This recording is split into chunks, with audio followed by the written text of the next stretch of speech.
Here's the Mamdani's tax plan. He wants to tax companies, and then people have been saying, look, you tax these rich people and the corporations that they run in New York. They're going to pick up and leave. They're going to leave New York. Well, Mdani has a great commie solution for that. Let's listen. I've proposed is that we raise $10 billion to pay for our entire economic agenda and start to Trump-proof our city, because we know he'll use federal funding as leverage over this city. And we will do so in two key ways. The first is to match the state's top corporate tax rate to that of New Jersey. We are at 7.25%. They're at 11.5%. Corporations can pay it over there. They can pay it over here.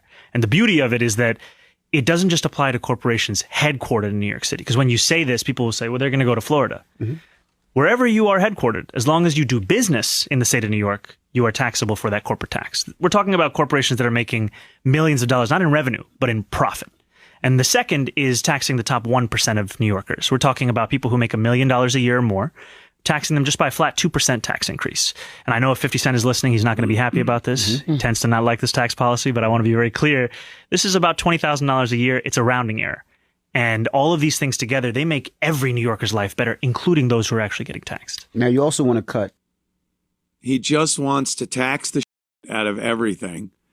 Anyone that's contributing in New York City, anyone that goes to work on a daily basis, earns a living, pays their rent, pays their mortgage, buys food, isn't dependent on the city for anything, those are the motherfuckers that are going to pay, motherfuckers.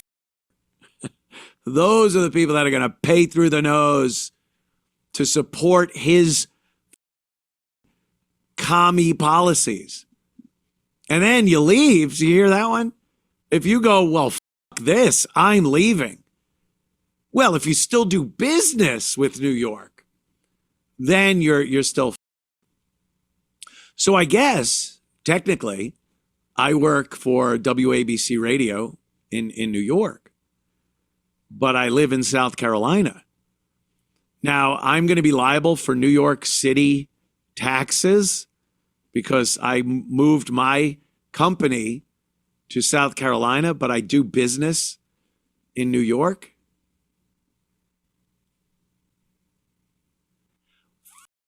You commie sucker. Hi, this is Anthony Cumia. Hello, I'm Gavin McInnes. And together we're Compound Censored. And we would like you to subscribe with this deal using this promo code right below me right now. Do it, because it's very entertaining. This point is most likely what they call moot, because the mayor has no power to do this.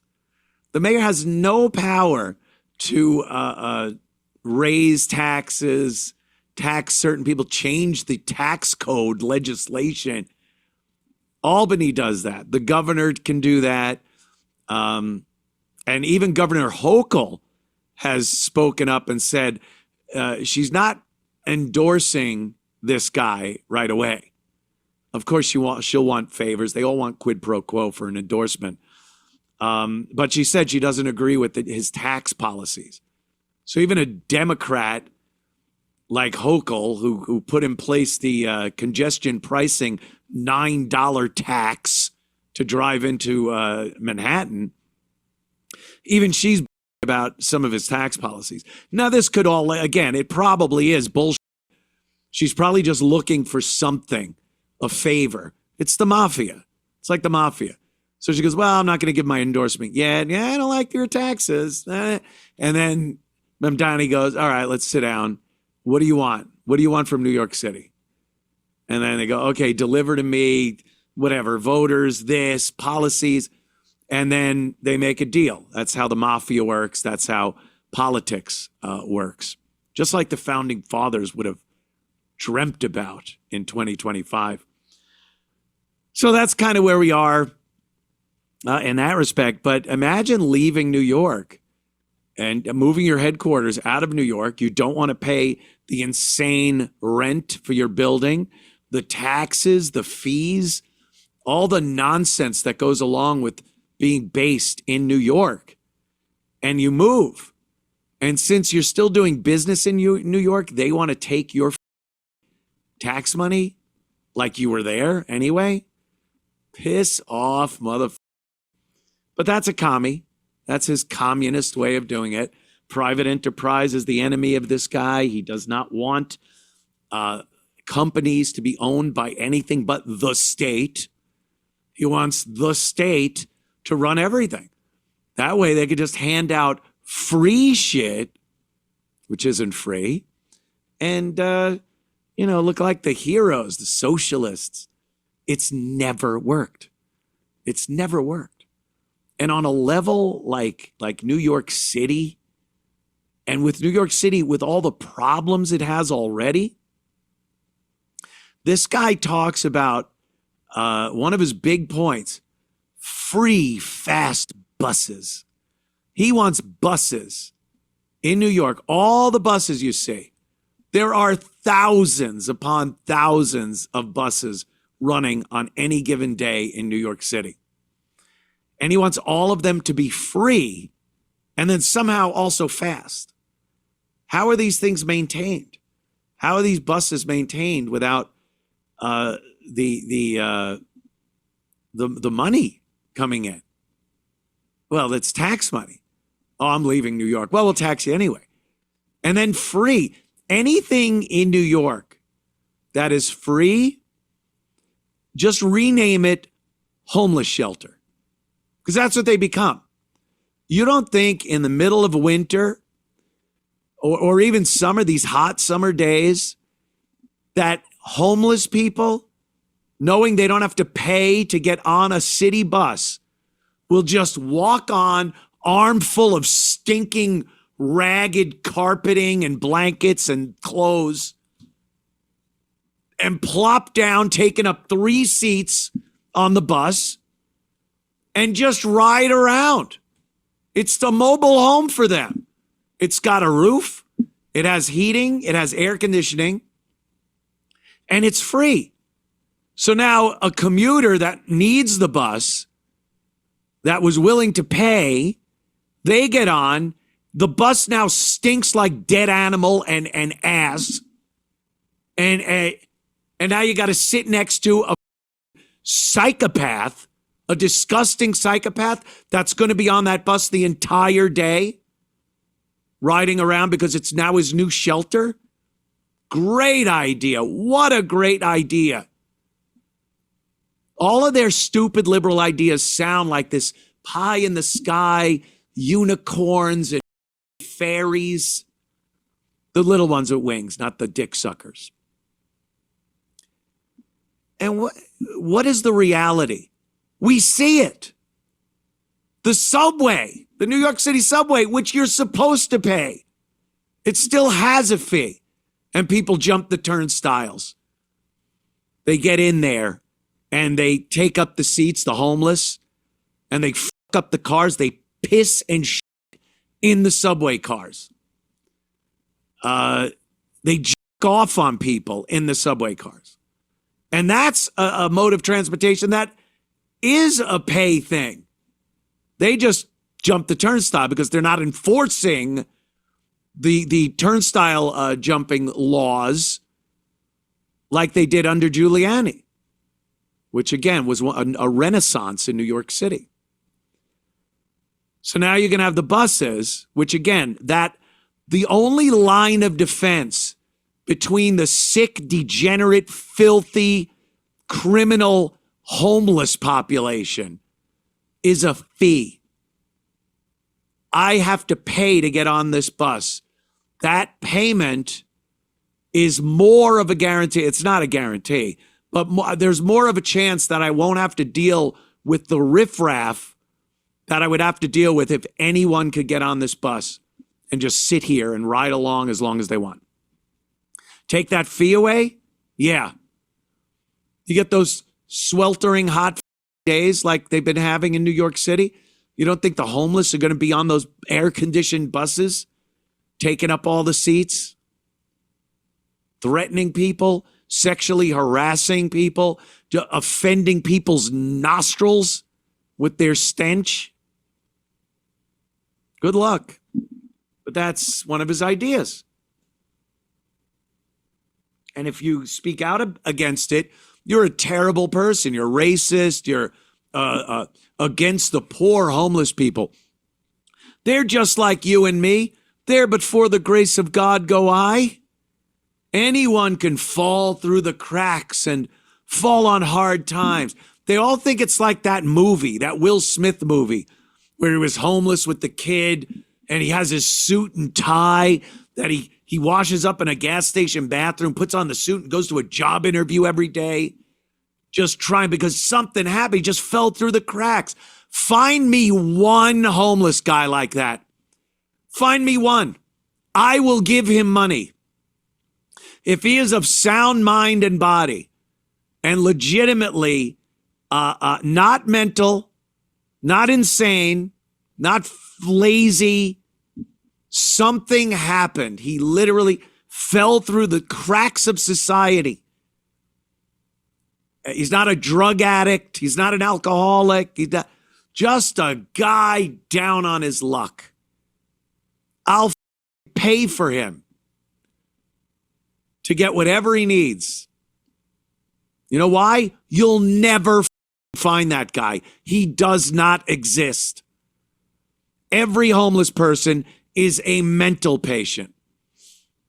And unfortunately, I'm including the veterans too. Them I genuinely feel bad for. They should have the type of mental health care that they need. But again, where's the money coming from? It's a shame. But you know, the bottom, regardless of how they got there, the bottom line is they all have mental illness. They haven't fallen through the cracks. They can't be brought up to the level of your average New Yorker that works for a living, pays rent, raises a family. Whatever it is, determine that a normal, productive person in the city does. The homeless don't have it. They're incapable of doing that, of being part of society, because they are mentally ill. They don't function in a society. And that is the problem that a lot of these people like Mdani have. They don't want to believe that. Criminals too. The majority of criminals that do time in prison and come out are not rehabilitated. And I don't care what programs you put together and how much money you give them and opportunities. They are not just going to enter society as working people that are now productive members. Don't work that way. Paradise, maybe in movies, it works that way. It's great.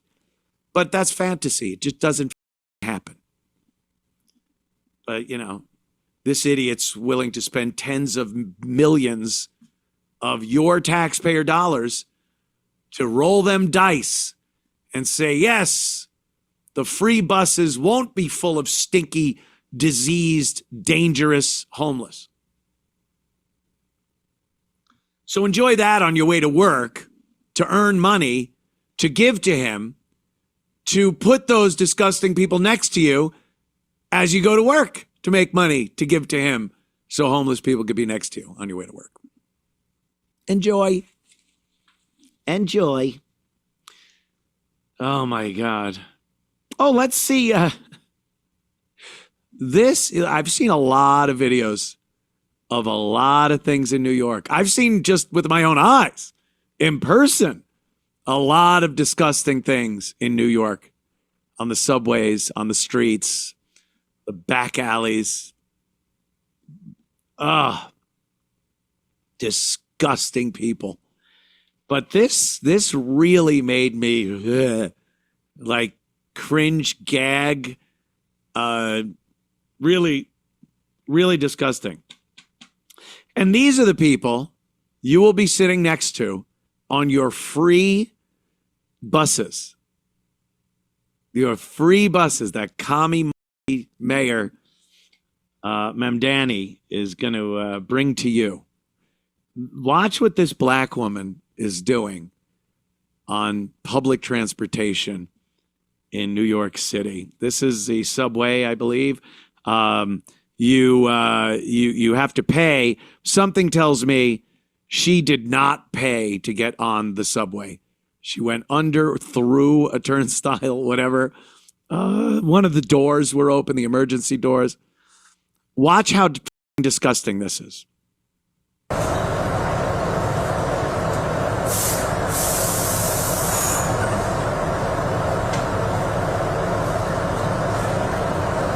Once again, we've been held in the station, We should be moving shortly. We thank you for your patience. No! What the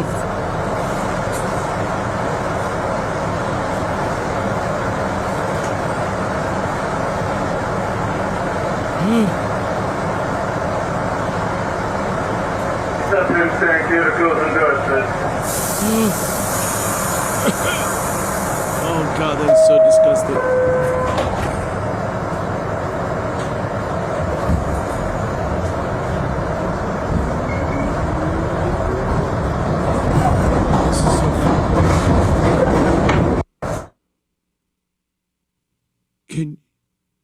Can you even? Can you even believe?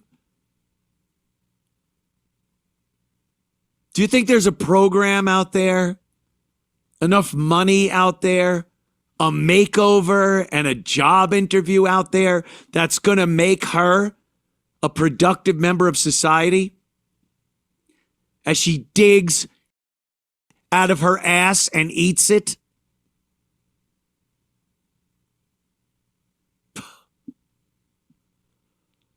That is one of, I'll at least, no hyperbole here, I'll at least word it like this, one of the most disgusting things I've ever seen. And it's got to be top three. It's got to be top three of disgusting things I've ever seen happen in New York. You see people all the time, disgusting, homeless, a guy blowing another guy at a subway station for some crack or whatever. People and pissing on the subways. And that right there, just a visceral response. That is a primal response you're getting of something that you just know from eons of evolution. It hits you in a place, instinctual place, that you don't do that.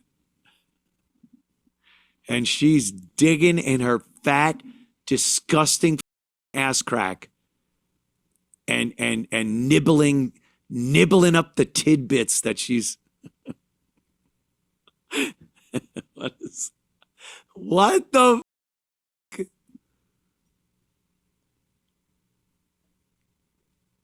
That's what happens when you shut down the mental institutions and you try to treat these people like regular citizens. They deserve our respect. Every human deserves dignity. Dignity, the only thing she's digging is in her ass. Dignity? How does she deserve dignity? That is so heinous. Heinous. Whew, that was a tough one. That was a tough one. Oh my God. Here's Mdani. He's defining, because a lot of people don't understand what democratic socialism is. That's what he calls it. Democratic socialism. Now, by the way, the democratic thing is put in there just to not scare off people that don't like the word socialism. There are plenty of people, especially obviously in New York City, that love the idea of socialism, pure socialism. But he's got to say democratic socialism so that some of the people that are on the fence, that heard terrible things about socialism, they go, but socialism, isn't that Cuba and Venezuela and a lot of these countries that don't have food for their citizens? No. This is democratic socialism.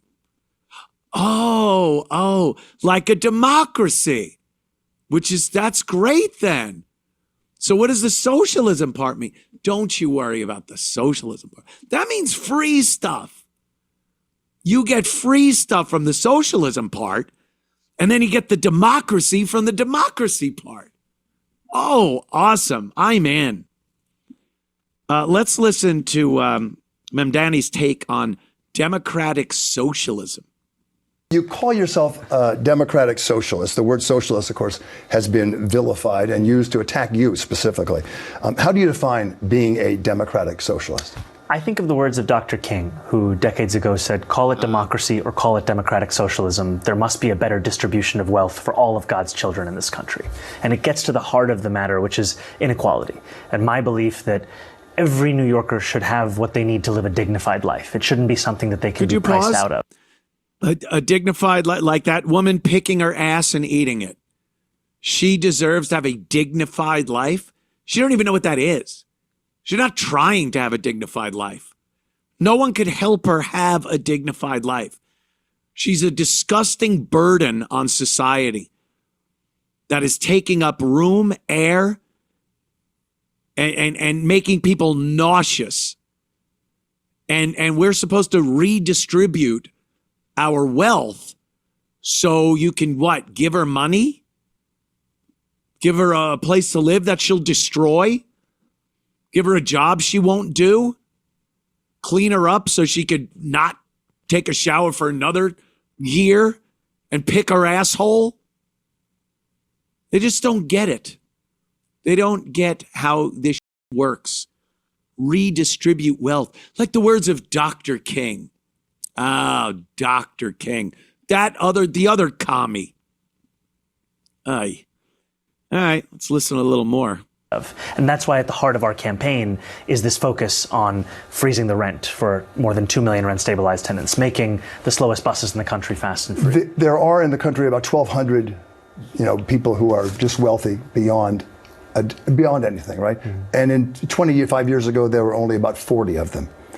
Now there are 1,200 people who are worth more than $1 billion and much more than that. That has to be addressed at some point because they're not paying the taxes that the rest of us are paying. Absolutely. And I think it gets to the heart of the matter, which is that there is enough money for a life of dignity for all people. It's just a question of whether we have the political will to ensure that that money is being spent on delivering that dignity. Let's delivering that dignity. Your dignity's here. Hello. Uber dignity. Let me order up some dignity. What do you want? Yeah, you want some dignity? I'll get some for you too. Like it can just be ordered up. As long as the wealthy are paying enough of their fair share, dignity for everybody. They don't even know what the fuck the word means. Oh my God. It's so frustrating watching this unfold and seeing people that are so hypnotized and bamboozled by this bullshit. By this utter and complete bullshit. Some of the most amazing years in New York City history were just before 9/11. Giuliani, as mayor, he twisted a lot of people's noses out of shape with a lot of the stuff he wanted to do. Right off the bat, he wanted to clean up the city, take care of crime. Start with the broken window policies, as the NYPD calls it. You take care of the small things and you expose some of the bigger things. You don't just let things slide because it doesn't seem like that big an issue. When you stop people from turnstile jumping, you'll get a lot of people pissed off. What? He couldn't afford his ride. He's trying to get to work. Again, show me one of those motherfuckers. Show me a guy in a suit and tie jumping over the turnstile because he's just trying to get to work and doesn't have money. That ain't it. It's thugs that want to go down in the subway system for nefarious reasons to rob, rape, whatever the f***. It's homeless that jump the turnstiles and that's their shelter now. And you have to just deal with these maniacs pushing people onto the train tracks because they saw the devil. That's what happens. Oh my God, people. What are you doing? This is what it is. That's the reality of it. No amount of money is going to fix that. You got to kick some ass like Giuliani did. He had the NYPD at his beck and call and said, get down in those subways. Roust these homeless out of there. Where are they going to go? Don't care. Keep them moving. Keith the cop told me. Keith the cop was a cop during that time. And one of his directives from the brass was don't let him settle. Keep them moving. Keep the homeless moving around. They hate it. They get pissed. And eventually they get themselves on a bus to Jersey or an outer borough somewhere, wherever the just not where I am. That's what they do. Now they're welcome in every place that you, by the way, have to frequent because you're a working, productive, trying to be a productive member of New York City society. And now you got to be shoulder to shoulder with these mental patient, violent, disgusting maniacs because, you know, dignity. Everyone's got dignity. Jesus Christ. So if you enjoyed that clip, then subscribe to Compound Censored using this promo code.